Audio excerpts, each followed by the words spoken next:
versículos 27 e 28.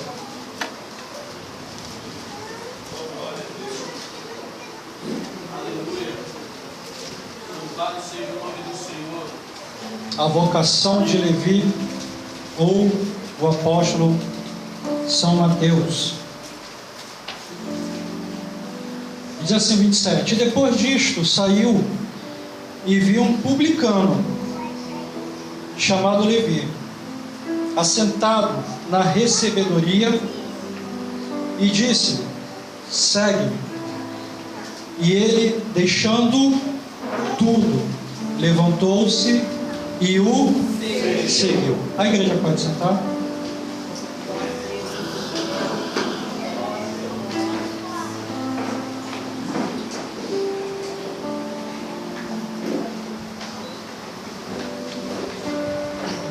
O apóstolo Mateus, chamado para ser um dos 12 também, chamado na Bíblia como Levi, é a mesma pessoa. A Bíblia descreve como ele sendo um publicano, um homem público, que trabalhava no órgão público do governo romano. E ser um publicano, irmãos, Jesus ser chamado um homem dessa profissão para o grupo apostólico, era uma coisa bastante complicada, porque o publicano, para os judeus, ele era considerado como um traidor da nação de Israel. Porque além dele ser um cobrador de impostos, e ser cobrador de impostos significava às vezes ele se exceder na cobrança, além de muitas das vezes na função dele, no seu cargo, ele ter que afligir órfãos e viúvas. A carga tributária, segundo alguns escritores, alguns historiadores, dizem que chegava a quase 50% do que Roma recolhia de impostos do povo de Israel. Então ele era tido como um traidor da nação, ele não era bem visto. Se fosse nos dias de hoje, um publicano seria como José de Serra, o próprio Genuíno. Pessoas de uma índole e de uma cara de pau muito terrível. Isso era ser um publicano. E Jesus chama justamente Mateus para o grupo apostólico. Amém? Irmãos, a vida social de um publicano não devia ser nada confortável, porque ele era desprezado e rejeitado por toda a sociedade em que ele convivia. Eu imagino a dificuldade que Mateus ele deveria ter de, por exemplo, entrar numa sinagoga. Provavelmente nem na sinagoga ele poderia entrar. Ou se caso ele conseguisse ser membro de uma sinagoga, ele teria que lidar com aqueles olhares reprovadores.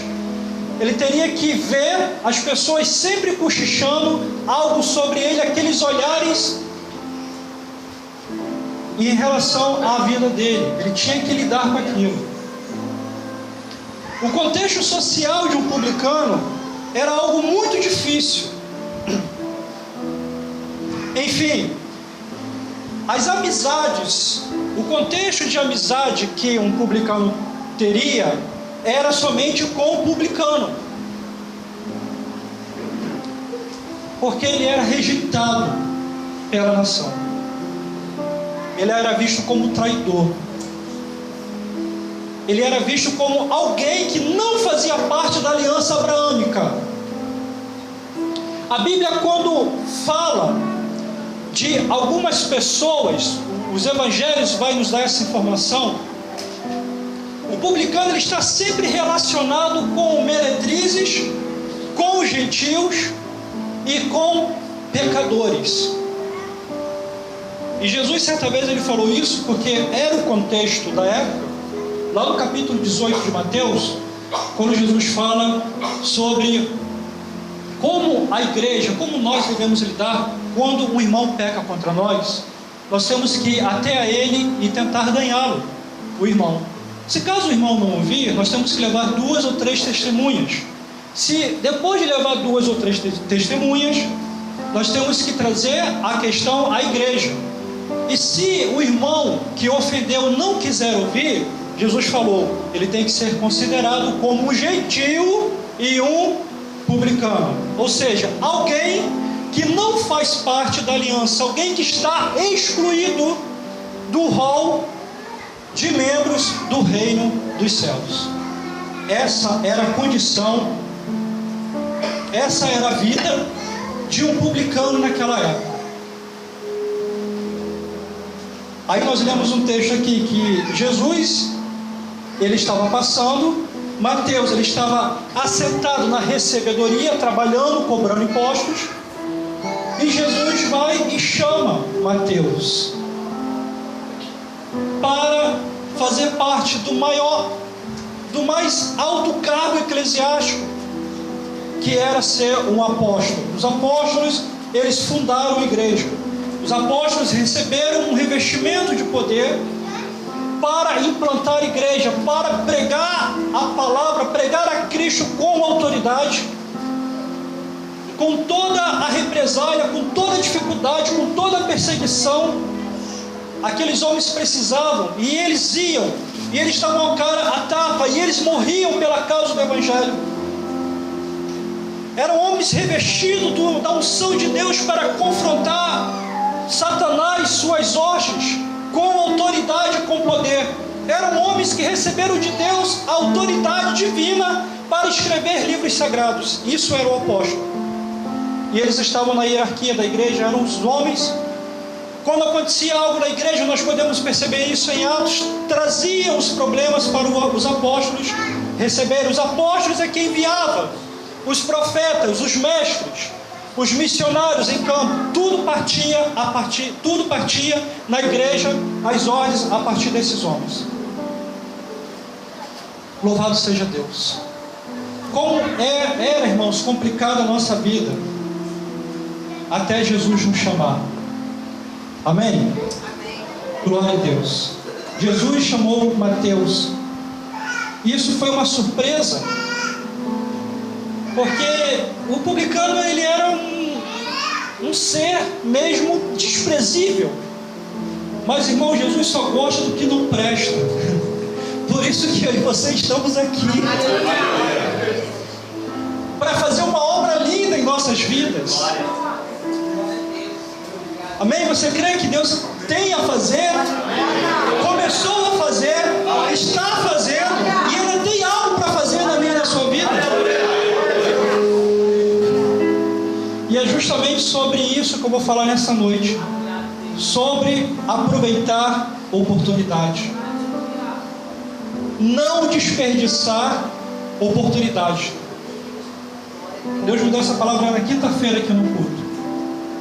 O quanto, irmãos, nós desperdiçamos oportunidades. O jovem rico, nós conhecemos a história, se aproximou de Jesus e falou assim: mestre, o que eu faço para ter a vida eterna? Jesus falou: cumpre os mandamentos. Citou lá algumas leis de Moisés, os 10 mandamentos, o decálogo. E ele falou: Senhor, eu tenho feito tudo isso desde a minha mocidade, desde quando eu era muito jovem. O que mais falta? Como Jesus conhece um homem, Jesus, ele foi diretamente. Por isso que eu gosto de Jesus, irmãos. Não tinha meio termo, não fazia rodeio. Ele ia nascer. Nós não estamos acostumados com isso. Dificilmente a gente gosta de ouvir aquilo que nós precisamos ouvir. Nós gostamos de ouvir o que queremos ouvir. Quando alguém nos faz uma crítica, nós logo rebatemos, ao invés de pegar uma crítica como construtiva, rever os conceitos, ver se realmente aquilo vai me beneficiar, como é que eu estou agindo. Jesus, ele vai direto. Louvado seja Deus. E ele responde.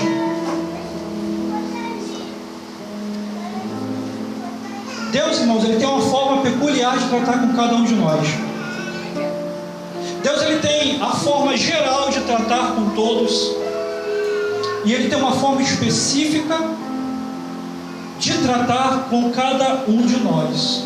Nós temos que estar atentos para ver de como Deus ele fala o nosso idioma. Estou querendo dizer com isso que ele vai lá no mais íntimo nosso, a forma que nós entendemos, que nós processamos. Porque eu posso falar, por exemplo, algo para o Wagner, ele não pode me entender, mas quando Deus fala para o Wagner, Deus sabe a forma que o Wagner vai entender, a palavra vai entrar, ele vai processar, ele vai entender. Louvado seja Deus. E Deus, irmãos, ele manifesta a sua obra ainda, e nós não podemos perder oportunidade dada por Deus. Louvado seja o nome do Senhor. Existe uma oportunidade quando Deus ele nos confronta. O que é o confronto? O que tanto nós falamos aqui acerca do confronto? É quando Deus ele vê os nossos erros, ele quer nos consertar, ele quer nos endireitar, e como ele não dá meia voltinha, ele é direto, porque Deus ele quer ganhar tempo, porque quanto mais tempo nós ganharmos, melhor para nós. O Senhor ele fala, é isso, ele vai direto. Se necessário for, ele vai na ferida, e ele toca na ferida. E quando se toca na ferida, nós sentimos dor naturalmente, porque a ferida está aberta. Mas Deus ele quer cicatrizar, Deus quer fechar feridas em nossas vidas, em nosso ser. Já ouviu alguém aqui em anestesia local? Você está com a ferida aberta, vem aquele impiedoso enfermeiro com aquela agulha e dentro da ferida, no local onde está mais sensível. É assim que Deus faz conosco. Isso se chama confronto. Quando Deus ele fala o que nós precisamos ouvir. Lembra de Nicodemos? Mestre, doutorado, bacharelado na lei de Moisés. Jesus falou, é necessário nascer de novo, Nicodemos. Como, Senhor? Jesus fala para ele, ué, tu é mestre em Israel, não sabe disso? Tu não conhece leis e profetas? Nicodemos, eu estou falando de coisa espiritual aqui.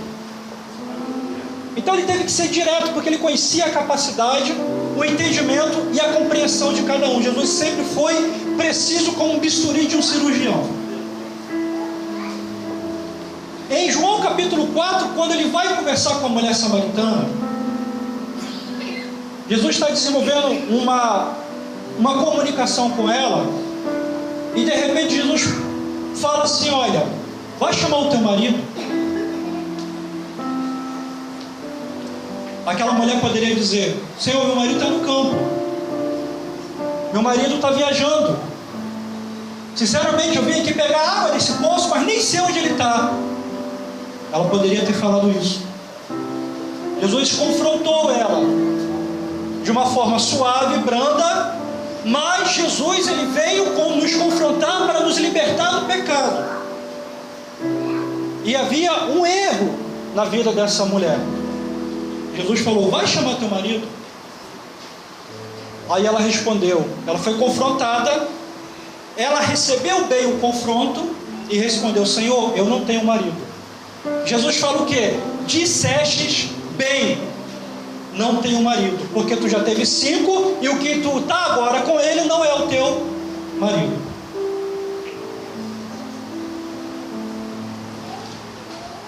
Quando aquela mulher recebe aquele confronto e ela cede para Deus, para Cristo, nosso Senhor, quando ela não rebate como muitos de nós fazemos, quando ela não tampa os ouvidos ou faz vista grossa como nós gostamos de fazer, quando Deus está falando conosco, quando nós estamos desperdiçando a oportunidades dadas por Deus. Quando Jesus revela algo sobre aquela mulher, opa, eu vejo que tu és profeta. Para ganhar tempo, logo mais lá na frente, ela vai a Samaria, ela chama lá os seus amigos e diz: porventura não é esse de quem escreveu Moisés e os profetas? Não seria esse o Messias? Então, irmãos, quando Deus estiver para nos confrontar, nós não vamos desperdiçar esta oportunidade, porque essa oportunidade é uma oportunidade de crescimento, é uma oportunidade de conserto, é um tipo de pregação que não vai arrancar muito glória, aleluia, da sua parte, mas vai nos instruir nessa noite. É uma oportunidade em que Deus ele nos dá de nós sermos pessoas melhores, de nós agradarmos Ele, quando nós aprendemos, quando nós olhamos para os nossos erros.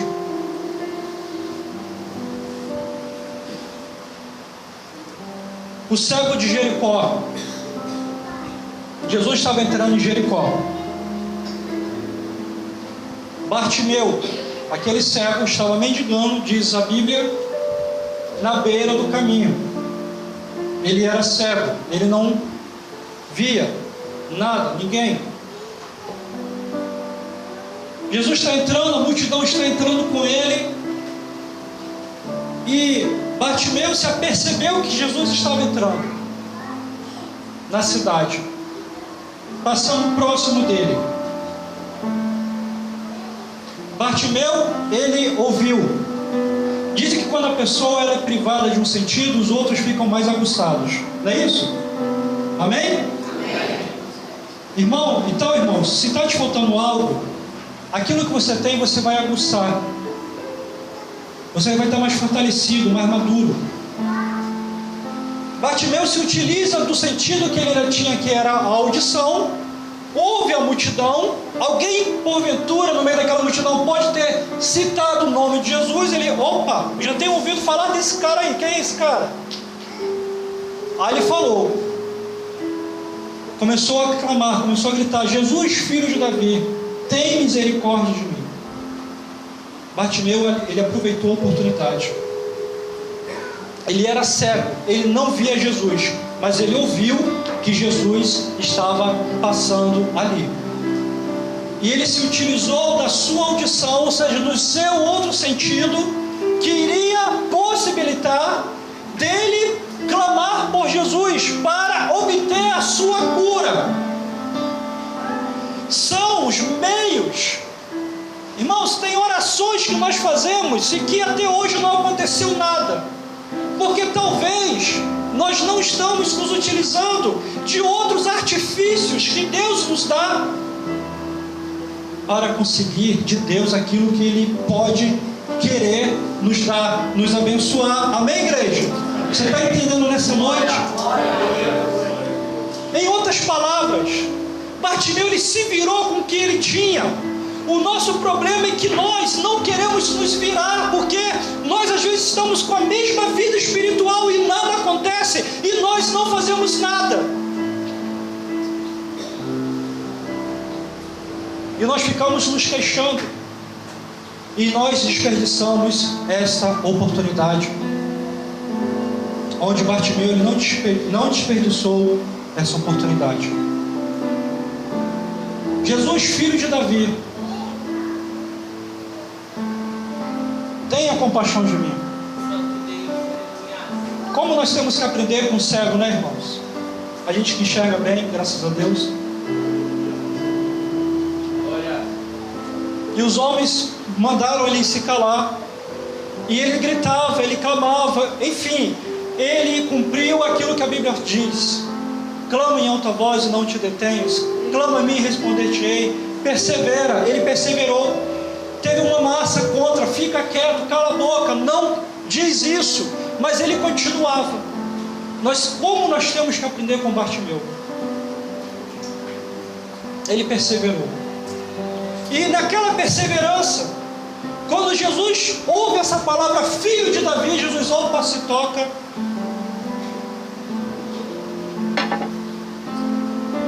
e manda chamá-lo. Filho de Davi, Messias, prometido de Israel. Os líderes judeus, com toda a teologia judaica, não havia conseguido enxergar Jesus como Messias. Mas um cego, um mendigo, diz que Jesus era o Cristo de Deus. Reconhece ele como o Cristo de Deus. Quando mandam chamar ele, a multidão já vira, né? Olha, tem de bom ânimo, ele te chama. Aquelas vozes que estavam contra, agora tornem-se a favor. Por quê? Porque foi aproveitada a oportunidade. Oportunidade que nós às vezes desperdiçamos. Louvado seja o nome do Senhor. Um outro exemplo, o apóstolo Pedro. Eu gosto muito dessa passagem. Mateus capítulo 16. A conversa íntima que Jesus teve com os apóstolos em Cesareia de Filipos.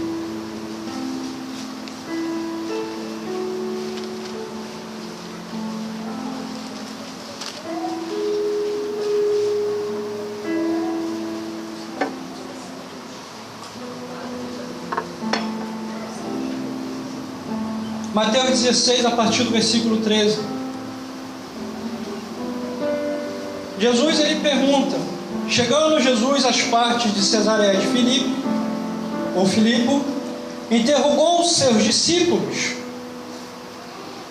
dizendo: quem dizem os homens acerca de mim, o Filho do Homem, referindo-se a si mesmo? E eles disseram: uns João Batista, outros Elias, outros Jeremias, ou um dos profetas.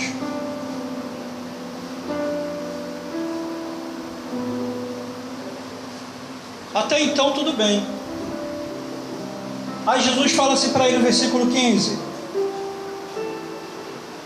disse-lhes: e vós, quem dizeis que eu sou?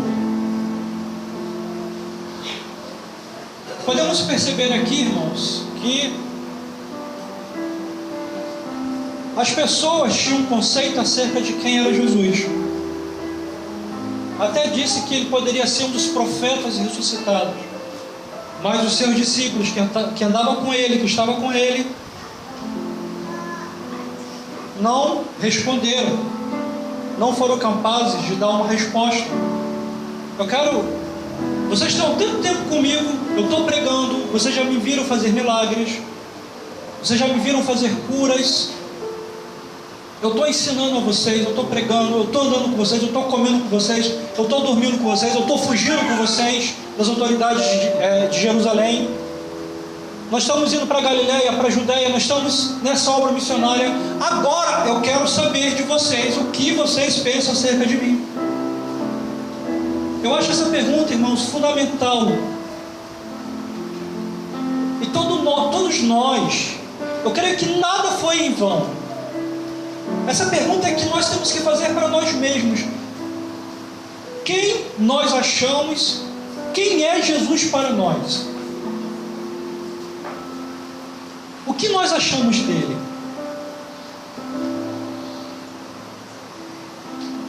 Eles ficaram calados. Ninguém respondeu nada. E quando nós não somos capazes de produzir algo espiritual, irmãos, o Espírito Santo ele entra em ação. E Simão Pedro respondeu e disse-lhe: Tu és o Tu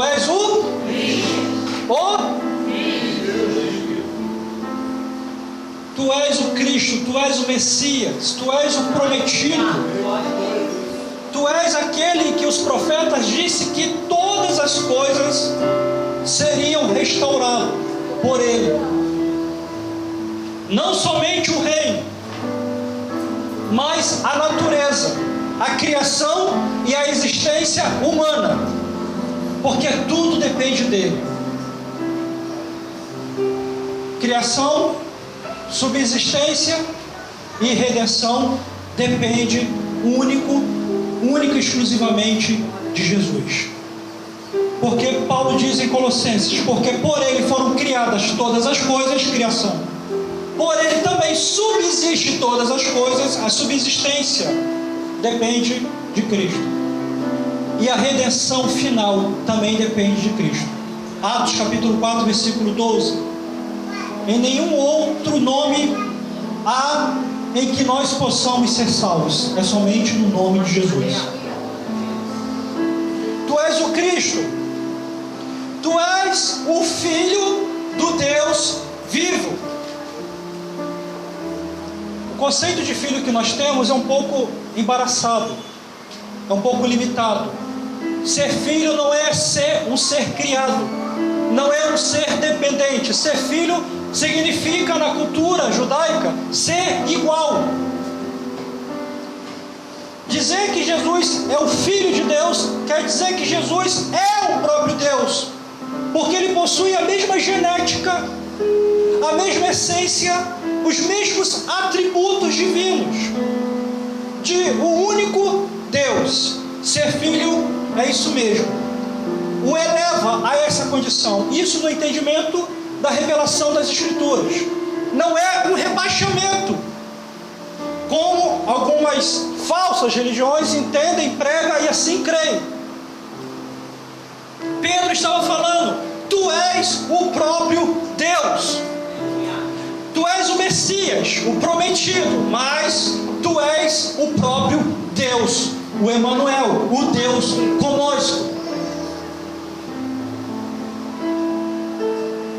Uma das declarações mais importantes para a vida da igreja, em que nós estaríamos respaldados nela, e que essa declaração ela iria nos influenciar toda a igreja, em todas as épocas, em todos os períodos, e todos aqueles que invocam o nome do Senhor, de que o Jesus que nós adoramos, que nós entregamos nossa vida para Ele é o próprio Deus. E agindo Deus, irmãos, como diz Isaías 43:13, quem impedirá? Aleluia.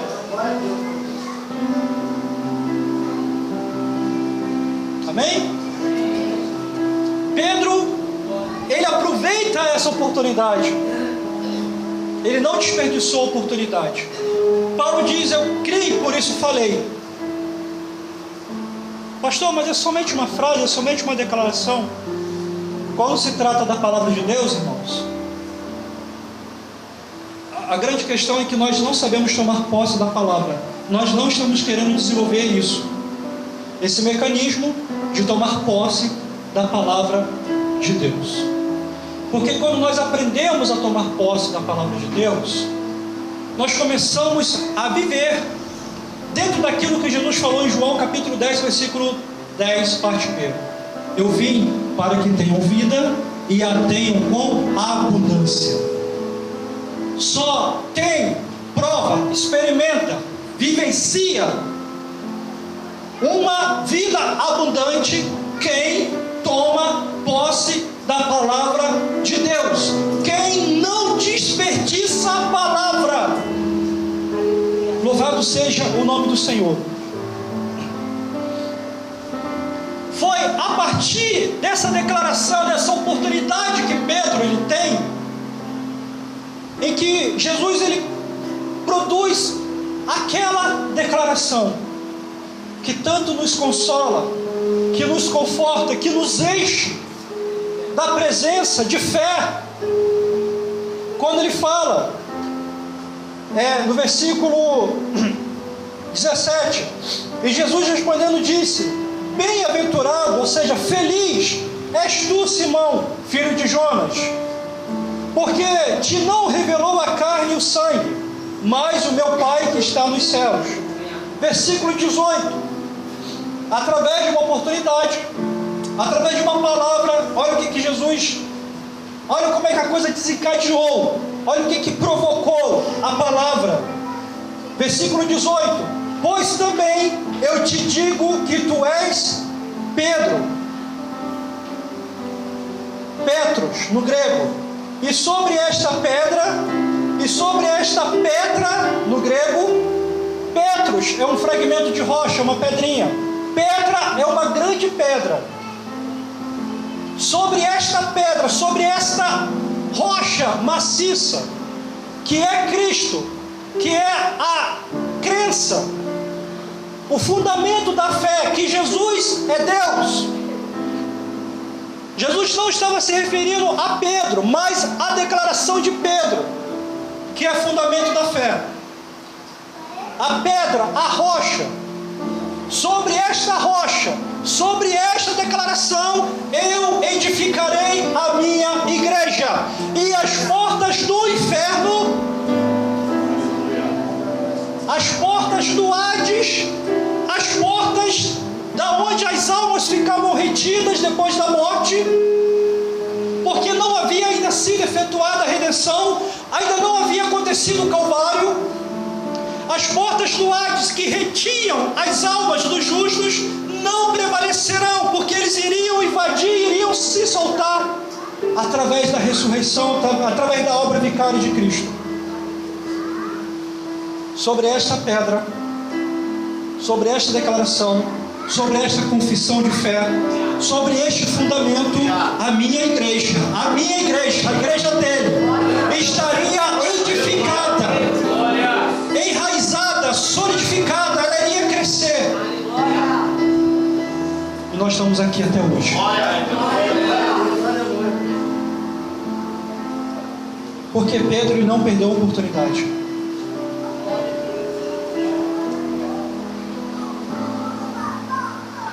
Irmãos, quanto nós estamos perdendo a oportunidade. Agora eu vou falar sobre culto, sobre a questão eclesiástica. Momento de culto. Quando nós perdemos a oportunidade da expectativa daquilo que Deus tem a fazer, realizar em nossas vidas, no momento de culto. Por que eu estou falando no momento de culto? Nós cultuamos a Deus em todo momento. Nós adoramos a Deus no trabalho, no ônibus, em casa, no chuveiro. O crente é adorador sempre. Mas, irmãos, quando nós vemos nos congregar para nos reunir, aqui é um lugar aonde a atmosfera espiritual ela está mais presente. Amém? Eu não estou mistificando a coisa não. Entenda. Aqui nós nos reunimos somente para fazer aquilo que é concernente à adoração divina. A busca nossa pelo nosso Deus, pelo nosso Pai, pelo nosso Criador e Redentor. As orações que nós elevamos a Deus, os hinos que são entoados para Deus, a palavra de Deus para nós, para a nossa vitalidade espiritual, tudo no culto é feito. É essa atmosfera quando nós entramos no culto para adorar o nosso Deus. Aqui é uma atmosfera, é algo específico. Aqui nós não fazemos outras coisas a não ser isso, coisas relacionadas a Deus, a sua glória e a sua palavra. Mas quantos de nós já perdemos a expectativa? Expectativa é aquilo que você espera. Expectativa no momento de culto do que você pode sair, todos nós podemos sair dessa dimensão terrena, e no momento de adoração, no momento de entrega, nós saímos de uma dimensão terrena e nós nos entregamos para Deus e temos uma experiência mística com Ele. Quando estamos adorando, quando estamos orando, quando estamos ouvindo a palavra, nós estamos desperdiçando esta oportunidade. Isso é terrível, porque o culto, ele passa a ser algo mecânico. Nós temos essa condição de fazer com que o culto seja mecânico. Jesus falou isso lá na parábola do semeador, no capítulo 13 de Mateus. Jesus cita Isaías, quando fala, esse povo, que era o povo de Israel, o povo da aliança, que havia recebido as leis, recebido as cerimônias, enfim, a forma de culto estabelecida por Deus. Jesus fala, esse povo, eles me honram com seus lábios, e o coração está longe de mim. Enfim, Israel estava naquele sistema de culto estabelecido por Moisés, mas era só algo externo, repetitivo, robótico, sem essência e sem vida. Israel estava falido espiritualmente. A prova disso é que quando João Batista apareceu, não em Jerusalém, onde ficava a massa, mas lá no deserto da Judéia, no Rio Jordão, pregando, a multidão foi até ele. Por quê? Porque o povo estava sedento. Porque o povo, alguns, queriam uma oportunidade que eles não estavam tendo. Porque o sistema religioso não estava oferecendo aquilo que o homem estava precisando. A atenção recai sobre João, e João entende aquilo e fala, não olha para mim, olhai para ele, o Cordeiro de Deus, o que tira o pecado do mundo. Eu não sou digno de ser o seu escravo, dele, vocês têm que olhar para ele, é ele, não sou eu. Redirecionamento. Hoje se tem feito, infelizmente, o inverso. Em vez do direcionamento do povo estar indo para Deus, as pessoas estão pegando para si. A melhor coisa que tem na vida do homem é glorificar a Deus. Nós fomos criados para isso, irmãos. Amém? Nós fomos criados para glorificar a Deus. Nós somos os mais beneficiados quando glorificamos a Deus, quando renunciamos às nossas vidas, à nossa querência, os nossos desejos, aquilo que nos traz satisfação para a glória de Deus. Nós fomos criados para isso. Aleluia. Efésios capítulo 1, versículo 11.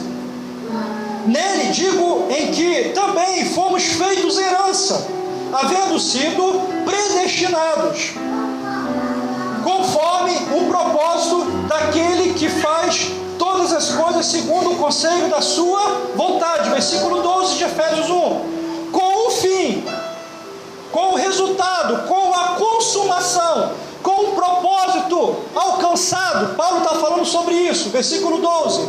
Com o fim de sermos para louvor da sua glória, nós os que primeiro esperamos em Cristo.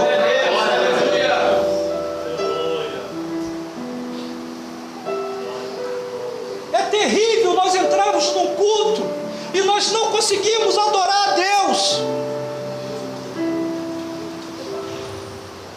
É terrível quando nós entramos numa igreja somente por interesse de cura, de milagre, de Deus abrir porta. Isso é terrível. Somente com isso, não é errado. Estou usando aqui as palavras corretas. É terrível quando nós não aproveitamos a oportunidade do ensino. Quando a palavra ela já não surte um efeito, ela já não arde aqui dentro. São somente palavras. Quando a pregação, quando o ensino dado pelo Espírito Santo já não surte um efeito transformador nas nossas vidas, isso é terrível. Quando nós venhamos para o culto pesado, carregado de problema, do fardo adâmico, e até por um presente momento nós nos esquecemos um pouquinho, mas quando nós saímos da porta para fora, aqueles mesmos problemas que estavam nos sufocando, que estavam minando a nossa vida, ele veio com ímpeto, e nós continuamos para baixo, cabisbaixos, limitados.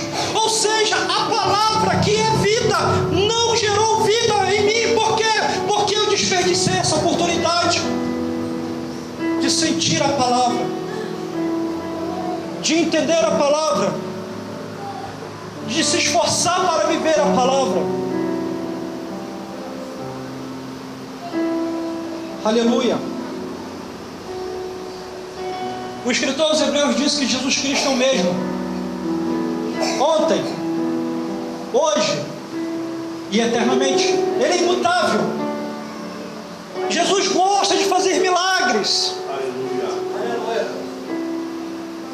Ele gosta de estimular a nossa fé. Ele gosta de pegar aquilo que é falido e dar vida, aquilo que está parado e voltar a produzir. Ele gosta disso, ele é especialista nisso. E nessa noite ele está dizendo que ele quer fazer isso. Mas Deus só age quando há uma interação nossa com Ele. Deus, Ele age quando a gente reage. Louvado seja Deus. Lembra de Pedro? Tem que ser Pedro, né? Nosso irmãozinho Pedrinho.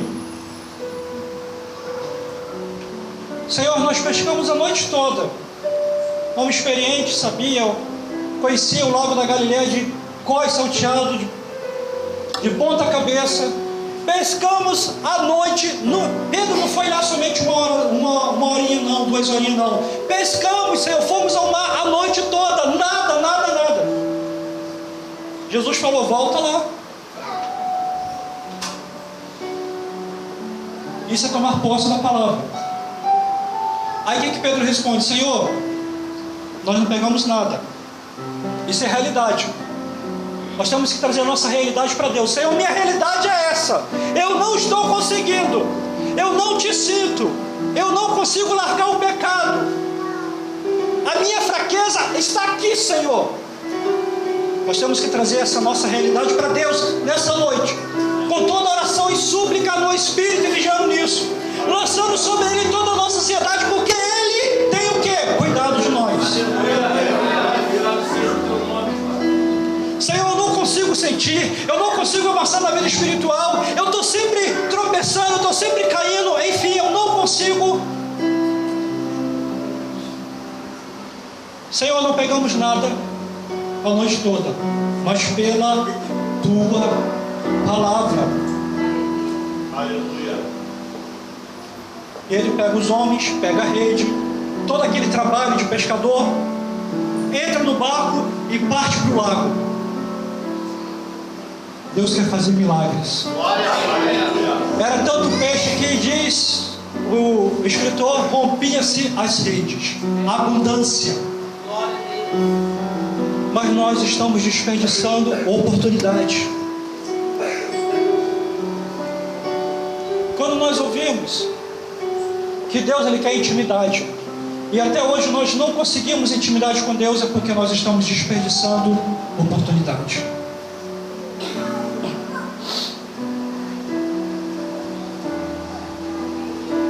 O que Mateus poderia pensar numa altura dessa? Jesus olhou para ele, vem, segue-me.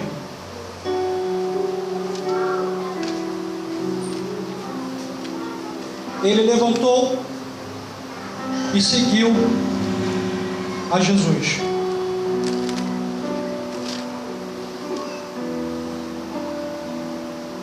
O que vão pensar de mim?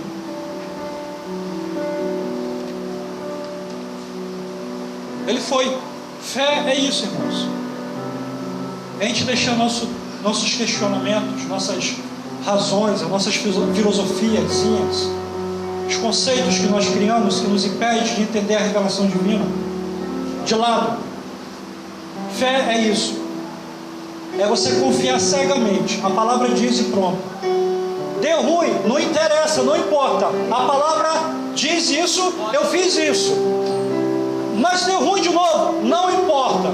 Eu só sei que o choro dura uma noite. Não pode estar dando certo agora. Talvez haja um trabalhar de Deus aí. Talvez seja um processo. Talvez nessa questão de não estar dando certo, porque Deus, Ele está testando ou provando a minha perseverança. Mas uma coisa eu sei, que a alegria, ela virá ao amanhecer. Uma coisa eu sei, que eu posso todas as coisas nele, naquele que me fortalece. Uma coisa eu sei, que todas as minhas necessidades, elas são supridas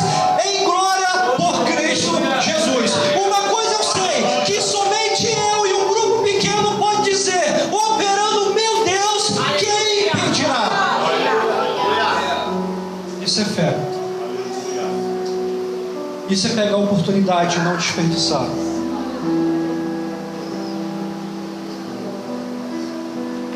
Quando nós desperdiçamos a oportunidade do dinamismo da vida cristã. É o contrário, quando a nossa vida ela se torna monótona. Quando nada acontece na nossa relação pessoal, de crescimento, de intimidade com Deus.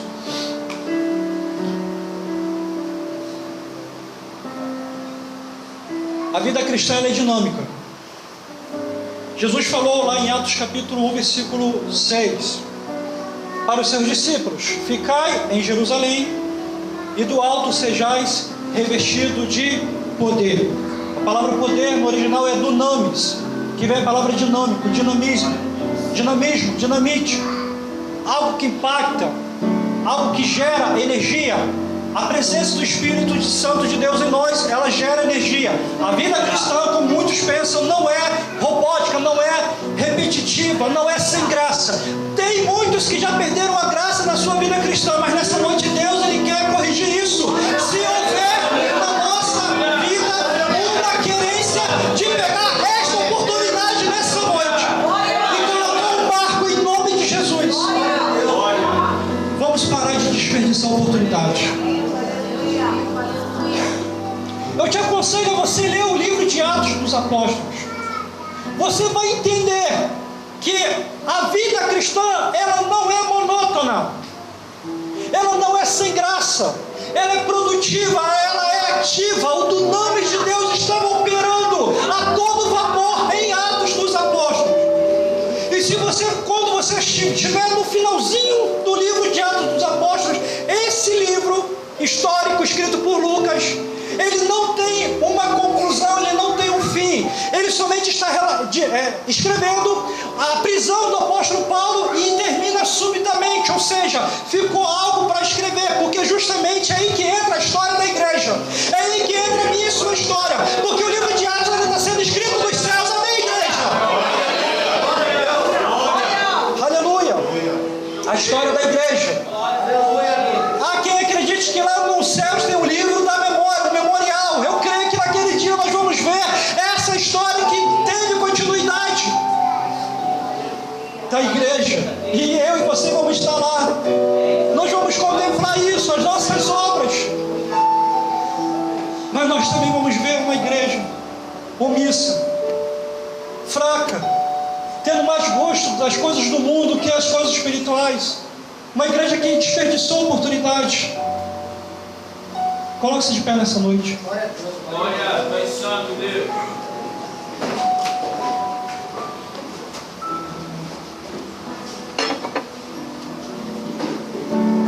Vamos orar. Amém?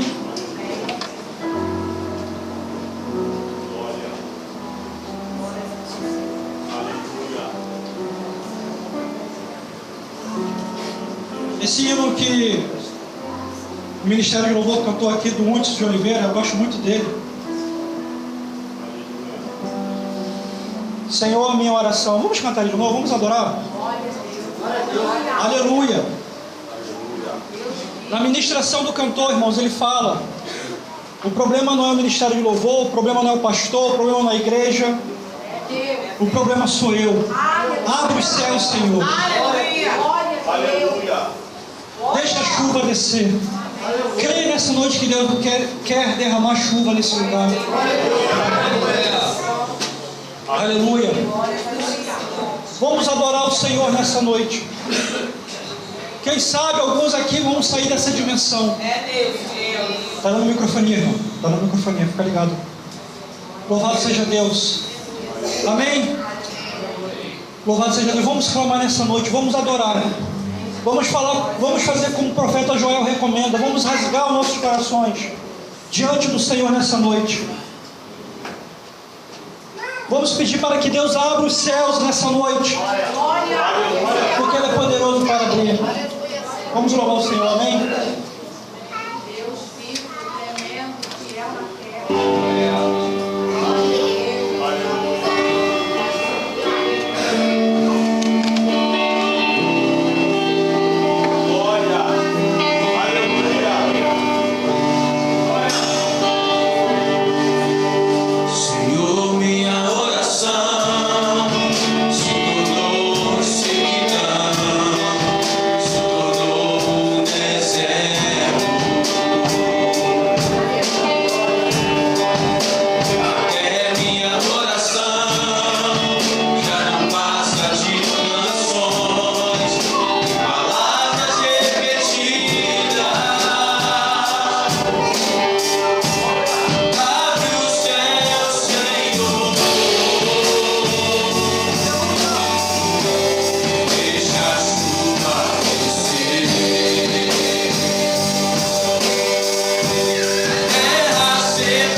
Senhor com as palmas em nome de Jesus. Você mesmo aceitar, porque Ele já molhou a tua terra nessa noite, amém?